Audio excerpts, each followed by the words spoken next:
"Death is the mother of beauty," said Henry. "And what is beauty?" "Terror." "And if beauty is terror, then what is desire?" "To sing, to scream, to dance barefoot in the woods in the dead of night, with no more awareness of mortality than an animal.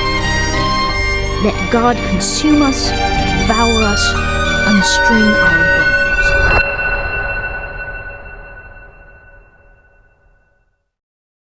Hello folks, welcome to the YouTube channel. So today I'm going to talk about a mega list of dark academia books, and I'm so excited for this because this is the perfect season to have that kind of vibe going on. So I have my laptop over here and let's get to it. So I divided this into different categories, and the first one is classical and foundational texts. Obviously the first foundational text that you're going to need if you're getting into dark academia, of course, the staple is The Secret History by Donna Tartt. It goes without saying that that's the quintessential dark academia book. So The Secret History by Donna Tartt, the quintessential dark academia novel exploring murder, obsession, and the moral decay of an elite student group, follows the story of Richard Papin. He is the narrator of this world in Vermont. They get into this, it's not a very selective college, just a college of normal people, but there's this group of Greek students, 5 students, who seclude themselves from the general public, and yeah, they murder someone. It's said from the very first page of the story, the snow in the mountain was melting and Bunny had been dead for several weeks before he came to understand the gravity of a situation. So that's not really a spoiler. And then it just goes into this amazing story. And yeah, if you want to start off with dark academia, The Secret History is definitely a good place to start. A lot of people usually say that it's a hard book to read because of all the classical references. We have Dante's Inferno in there, Virgil's Aeneid, we have the Iliad. So yeah, if you haven't gotten into like classical literature, sometimes it may be hard, but this is the staple for dark academia, so you might as well start with that. Next we have If We Are Villains by Emil Rio. I started reading this book, and it is a nice book. It follows this also group of students who loves Shakespeare, and what the description I have here is Shakespeare inspired with a similar group dynamic, rivalries, and murder mystery. I didn't really get to finish the book because I was listening to the audiobook on Spotify, and I don't think it was complete, so I would really love to get back into that vibe. It's also a good book as far as I reached, and yeah, that is also a great dark academia book, also widely talked about on Book Talk, the side of Book Talk that talks about dark academia. The next book in the list is Babel, or The Necessity of Violence by R.F. Kuang. This is also one of my favorite books. When I did my birthday wrap-up, June 21st, 2023 to June 21st, 2024, this was also one of my favorite books of the year reading. It follows the story of Robin. He goes to Oxford, and he is in the Royal Institute of Translation, and he's with other students. And yeah, it's very interesting. I don't want to give it all away. But yeah, sometimes I usually debate with myself which book is better, Babel by R.F. Kuang or The Secret History by Donna Tartt, which should be the staple of dark academia. And of course, The Secret History is more renowned than Babel. And Babel, I don't know, it's very interesting to me, and it's sometimes, today I wake up and I say that Babel is my favorite book. Tomorrow I wake up and I say that The Secret History is my favorite book. I don't know if We Are Villains, if I finish reading it, will destroy this dynamic.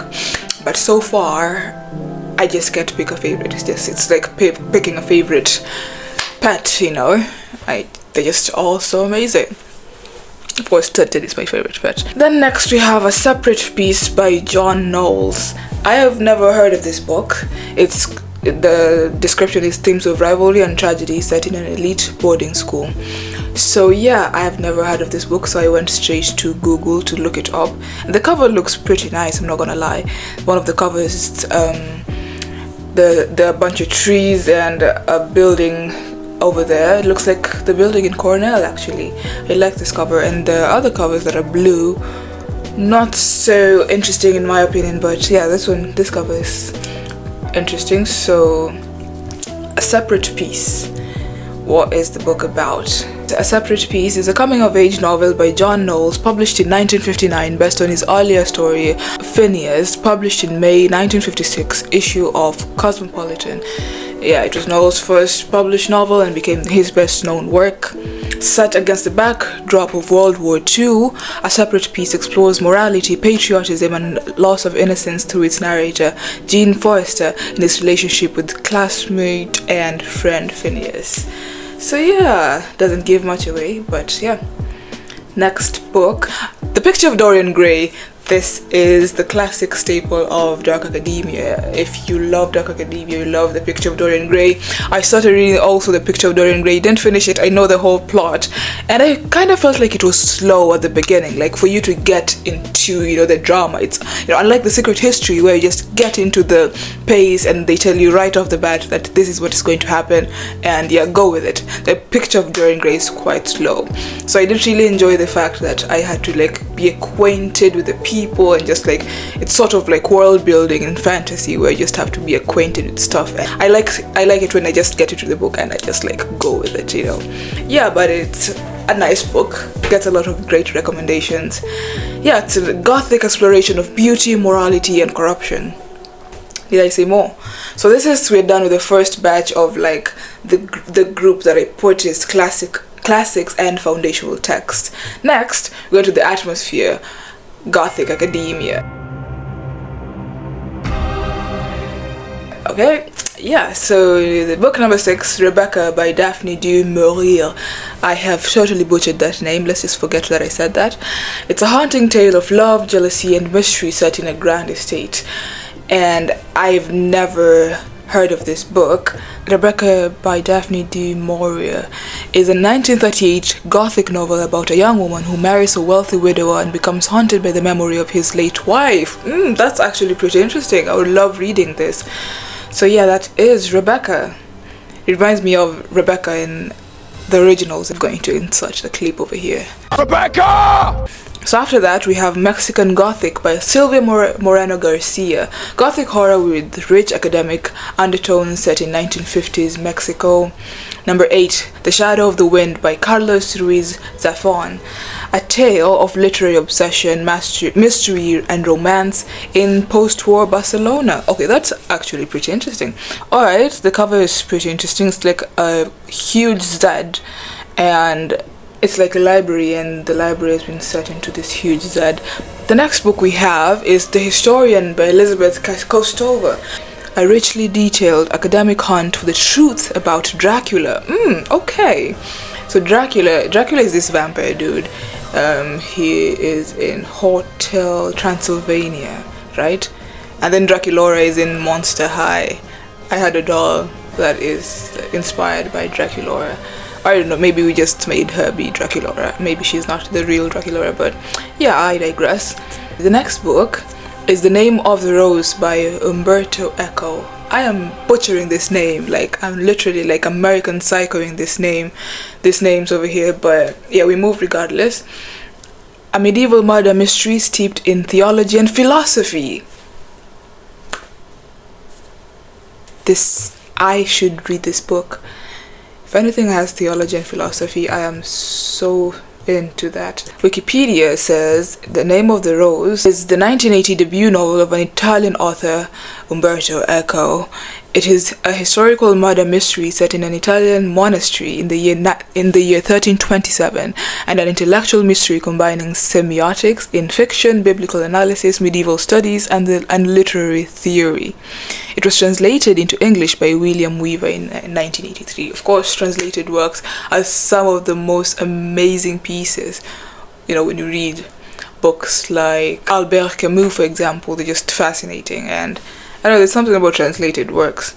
And obviously, a lot of things get lost in translation, and I feel like that just adds to the mystique of translated works. Yeah, it sold over 50 million copies worldwide, becoming one of the best-selling books ever published. Next book, now we're going to modern dark academia. It's now the modern stuff. We're getting into the juice. The Atlas 6 by Olivie Blake. I read this book. I actually listened to the audiobook of this book a few months ago. It was interesting, but I felt like there was a lot of white space and the logistical issues were not really catered for in the book. So I feel like Olivie Blake should have done a good job in that, just making us immerse ourselves into the space that the people are present. A dark magical academia story about 6 students vying for a spot in a secret society. A lot of people usually say that it is like a STEM-based dark academia book where you just get a lot of sciencey stuff, and I feel like that is a misrepresentation of the book, because there are only 2 characters in the book who like deal with physical magic. And okay, there are a number of people actually who deal with physical magic, but there are 2 who deal with the physics of the magic. And it was interesting. I had the 3, it's a trilogy essentially, and I haven't gotten to read the 2 other books because the audiobooks are not available on YouTube, and I just can't read right now because, I mean, college and stuff. But yeah, Ninth House by Leigh, Bardugo, Yale University. That's what I get from the book. I know it's set in Yale. Magic, Murder, and Secret Societies at Yale Universities. I've never read it. I've heard a lot about it. I know it's a dark academia staple as well. So yeah, I would love to get into reading Ninth House.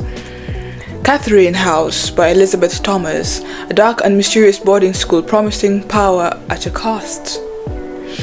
Yeah, I just love boarding school vibes. I was in high school, like boarding school, and it was nice, it was fun, and I wouldn't trade that for a day school. I feel like day schools are not as, mysterious and gothic as boarding schools, and traumatizing. So yeah, you get a lot from boarding schools, including PTSD, but yeah. Plain Bad Heroines by Emily M. Danforth, a queer gothic tale of cursed students and eerie connections between past and present. Ooh, would you look at that? That seems interesting. Ace of Spades by Faridah Àbíké-Íyímídé, a thriller exploring privilege, power, and racism in a prestigious school. Okay, this sounds interesting. I'm going to look up the cover. Alright, Ace of Spades. I would love reading this. Have some representation in dark academia. The cover is not like the most fascinating one. I wouldn't want to. Okay, Ace of Spades, I see the card choreography going on in the cover, but I don't know. I don't like the way the cover came out. I usually like neurotic covers, distorted art kind of covers. And I'm planning on making a video on books that Henry Winter would like, because they're aesthetically pleasing to look at. I have that on my TikTok already if you want to check it out, but yeah, I would really love to make that. Next book, we are going to the next set of groups of books. Morally complex and philosophical. Interesting. We Have Always Lived in the Castle by Shirley Jackson. I love the book titles that are usually just like a statement. We have always lived in the castle. And I feel like African authors do this a lot, where the title of the book is just like, my sister lied to me yesterday, I'm living with the fox. I love such kinds of titles. So We Have Always Lived in the Castle by Shirley Jackson, a tale of isolation, family, and madness with gothic elements. Crime and Punishment by Fyodor Dostoevsky, a deep dive into guilt, morality, and intellectual arrogance. I'm definitely going to be reading this book in spring semester, so I may do a review of it if I get around it. I know it follows the story of Raskolnikov, this dude who murders his landlady, and he just gets into this pit hole of guilt. And it's very interesting as far as I've heard. I listened to the audiobook too, I just haven't gotten the opportunity to read the physical book. The Talented Miss Ripley by Patricia Highsmith. A chilling exploration of ambition and deception.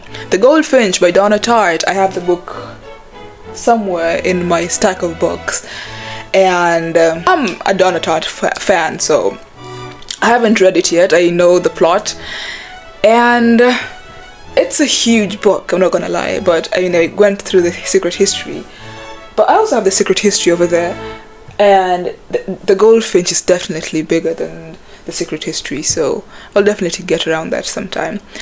Never Let Me Go by Kazuo Ishiguro. I've heard this book, and I've just heard that it's one of the saddest books ever, and it's fascinating. I started reading the ebook. Now I'm realizing that I usually start reading a lot of books and I don't get to finish them. So yeah, a poignant story about identity and morality in a dystopian academic setting. Dystopia, 1984, okay, I'm vibing with this. Then now we're going to classics with dark academic vibes.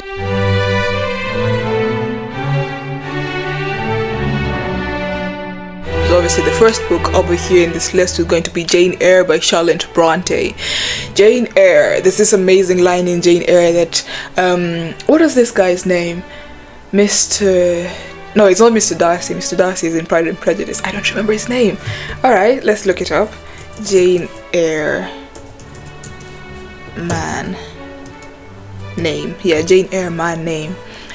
Yeah, Mr. Rochester, that's his name. Mr. Rochester, and Mr. Rochester asks Jane Eyre, do you think me handsome? And Jane Eyre is like, yeah, no mate, I don't think you handsome. Go take a hike. Your gaze is very direct, Miss Eyre. Do you think me handsome? No, sir. Frankenstein by Mary Shelley, also one huge amazing book that is usually talked about a lot. Really love to get into that. A quintessential study of ambition, creation and hubris. Wuthering Heights by Emily Bronte. Gothic romance steeped in obsession, vengeance and atmospheric settings. I have Wuthering Heights over there, just never gotten around it. I've heard that it's amazing, it's scary, it's just great for this vibe going on around this time of the year. Les Miserables by Victor Hugo. Philosophical musings, rebellion and moral questions set in 19th century France. Dracula by Bram Stoker. Gothic horror with themes of knowledge and the unknown.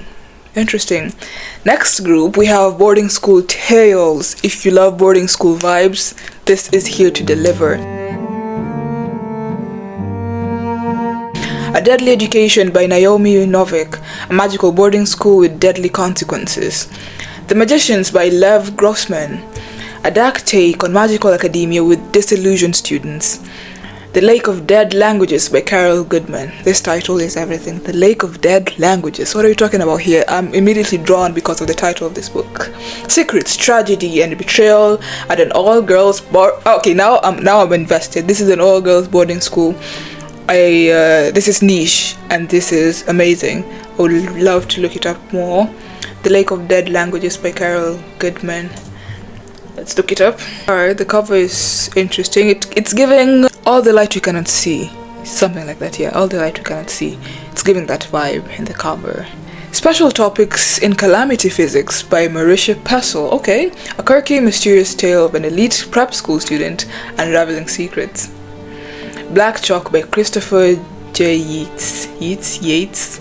A twisted tale of betrayal in games at Oxford University. Okay, if you're into Oxford, maybe I should make a whole series of like books set in Oxford, because I know Babel by Kuang is set in Oxford, and we have another book set in Oxford, and then maybe another story of books set in Yale, because Ninth House is set in Yale. Like books set in elite institutions.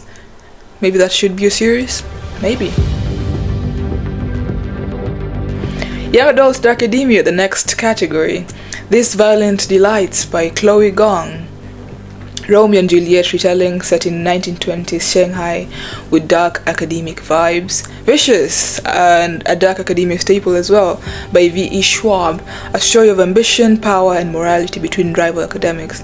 One of Us is Lying by Karen M. McManus. A high school thriller with secrets and betrayals. Dead Poet Society by N.H. Kleinbaum. I should kill myself. The novelization of the classic film about passion, poetry and rebellion. I love Dead Poet Society. There's this meme going around that the outsiders are just Dead Poet Society but poor. That was so funny. But yeah, I watched the film and it's amazing, the vibes in it. That's why it is like, you know, a staple in dark academia until today, because they just nailed the vibes of the story. But I just felt it was fast paced. I feel like we didn't connect with the characters as much as we should have. It's just like Little Women, where we just like get it. It's like a montage type of story and we just don't get to connect with the characters as much. Okay, next story we have Diviners by Libba Bray. Supernatural mystery set in 1920s rich with historical and dark academic vibes. Then next category we have diverse perspectives. If you're into diverse perspectives, here we go. First book, The Jasmine Throne by Tasha Suri. Fantasy academia set in South Asian inspired world. Interesting. A Certain Hunger by Chelsea G. Summers. A sharp intellectual story with dark psychological undertones. I think I know this book. I think I know its cover. A Certain Hunger. A Certain Hunger. Yeah, I know this book. It has an amazing cover. The cover is just, I love such types of, this cover is just everything. This is art. This is beautiful. This is demure. This is everything that a cover should entail. Pachinko by Min Jin Lee. A sprawling tale of identity and family with deeply academic themes. Transcendent Kingdom by Ya Gyasi. A poignant story blending science, religion, and personal discovery. Okay, I've heard of this author, but she's a Ghanaian American novelist. But the book that I heard from her is Homegoing. A lot of people like talking about Homegoing. I haven't gotten around reading it. So yeah. So the book that we're talking about here though is Transcendent Kingdom. Then the last book in this list is The Forest of Stolen Girls by June Hoor. A historical mystery with academic undertones in 1400s Korea. Juani's family has never been the same since she and her younger sister went missing and were later found unconscious in the forest near a gruesome crime scene. Years later, Detective Min, Juani's father, learns that 13 girls have recently disappeared from the same forest that nearly stole his daughters. He travels to their hometown on the island of Jeju to investigate, only to vanish as well. Determined to find her father and solve the case that tore her family apart, Juani returns home to pick up the trail. As she digs into the secrets of the small village and collides with her now estranged sister, Juani comes to realize that her answer could lie within her own buried memories of what happened in the forest all those years ago. Okay, it's interesting, amazing, I'm invested. Okay, now this is the list of dark academia books. What are you waiting for? Before we get to summer, let's just enjoy this winter, this Christmas season with these amazing books. And that's all I had for this video. Don't forget to like, comment, share, and subscribe. Click on the bell for post notifications. Follow me on Instagram at Angelica Young and TikTok as well, because I'm in that corner of the internet too.